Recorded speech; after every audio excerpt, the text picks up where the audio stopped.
का रुख करते हैं। पूर्व मंत्री योगेंद्र साव को कांग्रेस पार्टी की ओर से निष्कासित किए जाने के बाद अब कांग्रेस नेता अंबा प्रसाद नाराज नजर आ रही है और उनकी नाराजगी देखी गई है। रविवार को ही प्रेस कॉन्फ्रेंस में जब उन्होंने विस्थापना और भू अर्जन की नीति को लेकर के राज्य सरकार को घेरा और प्रदेश कांग्रेस नेतृत्व पर सवाल भी उठाए हैं। सीएम पर अमर्यादित टिप्पणी के आरोपों से इनकार किया और ये भी साफ किया कि वो आत्मसम्मान से समझौता नहीं करेंगी। पूरी खबर आपको इस रिपोर्ट में दिखाते हैं। योगेंद्र साव पर एक्शन, अंबा का रिएक्शन। परिवार का सम्मान को विसर्जित करते हुए हम कोई राजनीति नहीं कर सकते। विस्थापन की नीति को लेकर उठाए सवाल। बिना नोटिस योगेंद्र साव के निष्कासन पर भड़की अंबा की हुंकार, आत्मसम्मान से समझौता नहीं। कि आत्मसम्मान को विसर्जित करते हुए या परिवार का सम्मान को विसर्जित करते हुए हम कोई राजनीति नहीं कर सकते। एनटीपीसी के खिलाफ जारी आंदोलन और विस्थापन की नीति को लेकर कांग्रेस नेता अंबा प्रसाद रविवार को बागी तेवर में दिखी। विस्थापन और भू अर्जन की नीति को लेकर राज्य और केंद्र सरकार को उदासीन बताया। साथ ही झारखंड में अबुआ राज की जगह है बबुआ राज होने का आरोप लगा दिया। अंबा ने साफ कहा है कि विस्थापन को लेकर जारी उनकी लड़ाई आगे भी जारी रहेगी। हमारा लड़ाई है मुआवजा 2013 के अधिनियम के तहत वहां पे अपने क्षेत्र में दिलाना। उसी के तहत सभी लोगों को फायदा होगा, राज्य को भी फायदा होगा। तो इसकी लड़ाई लड़ रहे हैं और इसमें बहुत सारी यातना सह रहे हैं। पिता योगेंद्र साव को कांग्रेस पार्टी से निष्कासन करने के मुद्दे पर अंबा प्रसाद हमलावर दिखी। उन्होंने पुलिस प्रशासन पर भी एक तरफा कार्रवाई का आरोप लगाया। साथ ही बिना नोटिस दिए योगेंद्र साव के निष्कासन पर सवाल उठाए। ये जो निष्कासन का जो ये चिट्ठी निकला है, इसकी कोई नोटिस नहीं दी गई है। कौन सा नियम कहता है कि बिना नोटिस का आप किसी भी वरिष्ठ कांग्रेसी को आप निकाल सकते हैं? और ये दबाव में नहीं हुआ है ये कार्रवाई, तो कैसे हुआ है? क्योंकि ये खुद बोल रहे हैं प्रेस कॉन्फ्रेंस में कि दबाव से हमने नहीं किया। इनको खुद बोलना पड़ रहा है। क्यों बोलने का जरूरत पड़ रहा है? ये साफ साफ दिखाता है कि दबाव में किया गया है। कांग्रेस और जेएमएम की ओर से योगेंद्र साव पर सीएम हेमंत सोरेन के खिलाफ अमर्यादित टिप्पणी का आरोप लगाया गया था। इस पर अंबा प्रसाद ने पलटवार किया। अमर्यादित भाषा का तो उपयोग नहीं किया था पूर्व मंत्री योगेंद्र साव जी ने, ना ही कोई गाली दिया था। उन्होंने ये बोला था कि साजिश के तहत हम लोगों को यहाँ पे पॉलिटिकली बर्बाद करने का और पॉलिटिकली खत्म करने का साजिश किया जा रहा है। तो क्या गलत बोला था? बिना नोटिस के ही योगेंद्र साव को कांग्रेस से निष्कासित किए जाने पर अंबा प्रसाद ने पार्टी नेताओं और अनुशासन समिति को निशाने पर लिया। पार्टी प्रवक्ता के ज्ञान पर सवाल उठाए और राहुल गांधी से इंसाफ मिलने की उम्मीद जताई। अगर पार्टी ये कहती है कि हमने उनको सूचित नहीं किया है, तो पहले तो मैं माफी चाहती हूँ। हमारे रामेश्वर राव जी जो डिसिप्लिनरी कमेटी के जो अनुशासन समिति के अध्यक्ष हैं, क्योंकि मुझे अनुशासन तोड़ना पड़ रहा है, क्योंकि उन्होंने मुझे मजबूर किया अनुशासन तोड़ने के लिए। पिता योगेंद्र साव पर की गई कार्रवाई से नाराज अंबा प्रसाद के बागी तेवर दिख रहे हैं। उन्होंने कागजातों के साथ खुद पर और पिता योगेंद्र साव के आरोपों पर पलटवार किया। प्रदेश नेतृत्व के खिलाफ बागी तेवर अपनाने पर अब अंबा प्रसाद पर भी गाज गिरनी तय मानी जा रही है। कांग्रेस पार्टी की ओर से इसके संकेत भी दिए गए हैं। अब नजरें टिकी हैं अंबा प्रसाद के अगले कदम पर। न्यूज़ 18 के लिए रांची से ओम प्रकाश की रिपोर्ट। अंबा प्रसाद के आरोपों को लेकर बीजेपी ने भी कांग्रेस पर निशाना साधा है। बीजेपी प्रवक्ता प्रतुल शाहदेव ने अंबा प्रसाद के आरोप को जायज बताया।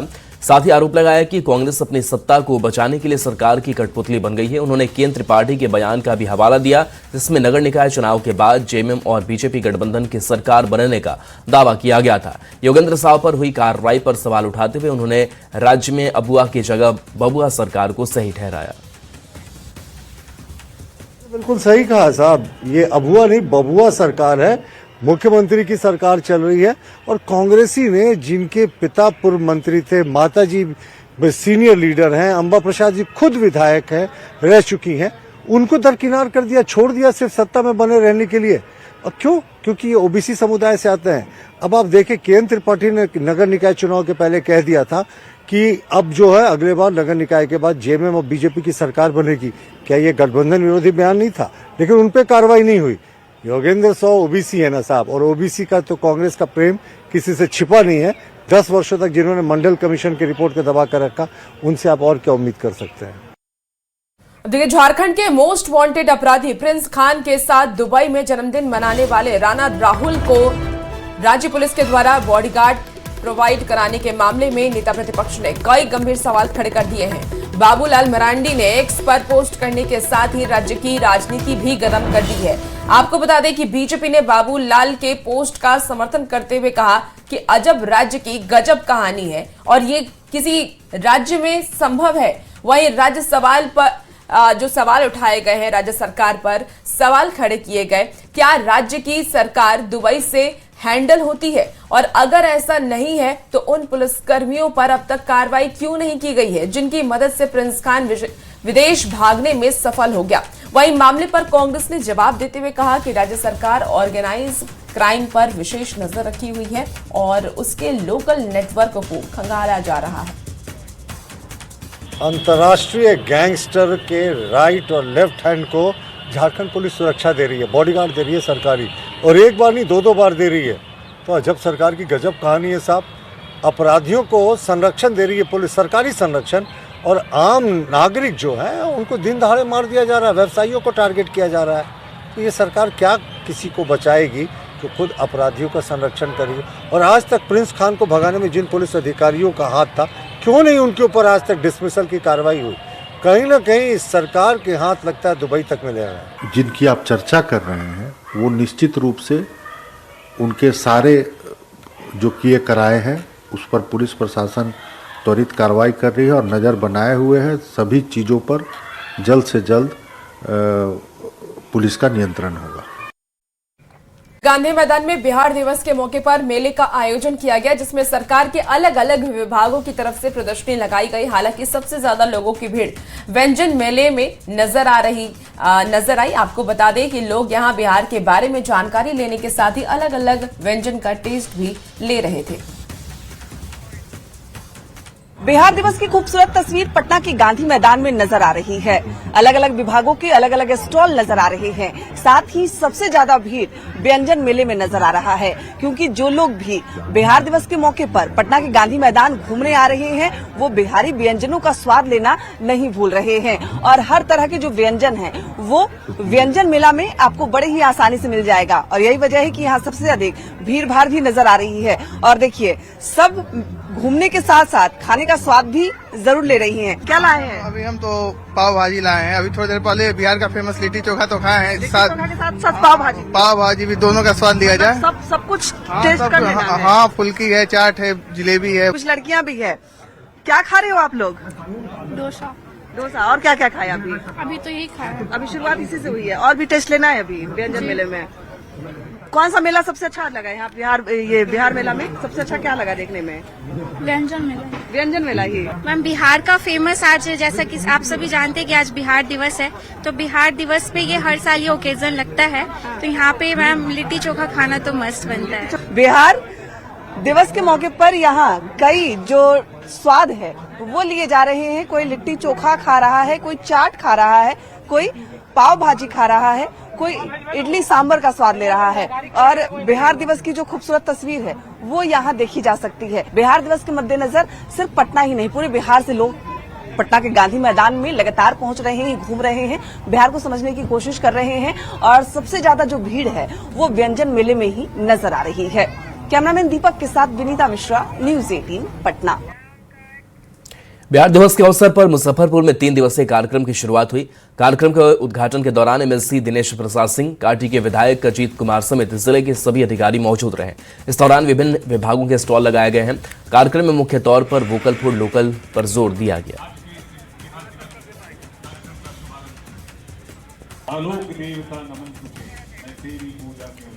तो देखिए, बिहार दिवस पर विशेष कार्यक्रम और अलग अलग जिलों में एक कार्यक्रम आयोजित बिहार दिवस के मौके पर किए जा रहे हैं।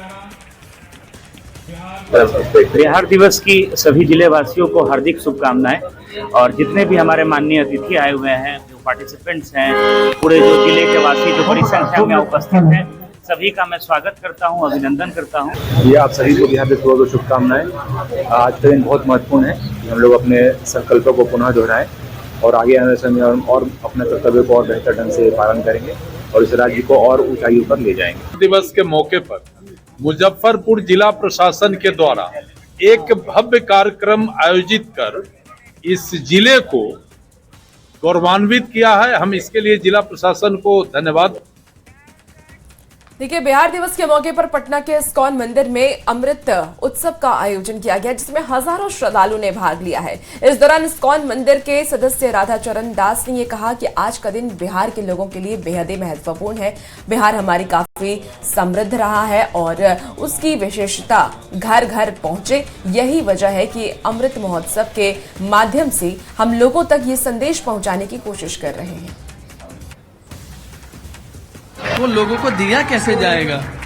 जब तक वो संस्कृति को लोगों को शिक्षा नहीं दी जाएगी, बताया नहीं जाएगा, तब तक वो संस्कृति और विरासत आगे नहीं बढ़ेगी और सब खत्म हो जाएगा। तो इस्कॉन पटना में इस अमृत उत्सव के माध्यम से हम पारिवारिक लोगों को, गृहस्थों को ये शिक्षा दे रहे हैं कि जो हमारी आध्यात्मिक शिक्षा है उसको अपनाएं, क्योंकि जब वो अपनाएंगे तो उनके जो बच्चे हैं वो भी उस शिक्षा को अपनाएंगे और ये जो विरासत है, जो संस्कृति है, ये चलती जाएगी, जो बिना आध्यात्मिक शिक्षा के पॉसिबल नहीं है। सीतामढ़ी शहर में जाम से राहत के लिए शुरू किया गया ओवरब्रिज अब लोगों के लिए परेशानी बन गया है। करीब 120 करोड़ रुपए की इस परियोजना को शुरू हुए 15 साल बीत चुके हैं, लेकिन निर्माण अब तक अधूरा है। धीमी काम गति के कारण शहर में ट्रैफिक जाम की समस्या बढ़ गई है। जगह जगह खुदाई और खराब सड़कों से आम लोग परेशान हैं। प्रशासन और जनप्रतिनिधियों की सख्ती के बावजूद काम में सुधार नहीं दिख रहा, जिससे लोगों में नाराजगी है। हम आपसे एक सवाल पूछते हैं, किसी परियोजना को पूरा होने में आखिरकार कितना वक्त लग सकता है? 1 साल, 2 साल या ज्यादा से ज्यादा 5 साल? लेकिन हम आपको सीतामढ़ी की जो तस्वीर दिखाने की कोशिश करते हैं वह हैरान कर देने वाली तस्वीर है, क्योंकि यहाँ सीतामढ़ी शहर के मेहसौल में एक ओवरब्रिज का निर्माण हो रहा है। जिस ओवरब्रिज का निर्माण कार्य शुरू हुए अब तक 15 साल बीत चुके हैं। सरकार के द्वारा इस ओवरब्रिज के निर्माण के लिए तकरीबन 120 करोड़ रुपए की राशि उपलब्ध कराई गई है और जाम से लोगों को मुक्त कराने को लेकर इस ओवरब्रिज का निर्माण कार्य सरकार के द्वारा शुरू किया गया है। तो तस्वीर देख के आप सहज अनुमान लगा सकते हैं कि राज्य सरकार के द्वारा बेशक आम लोगों की समस्याओं को दूर करने के लिए इस ओवरब्रिज का निर्माण कार्य शुरू किया गया, लेकिन अब आम लोगों के लिए यह जी का जंजाल बनता जा रहा है।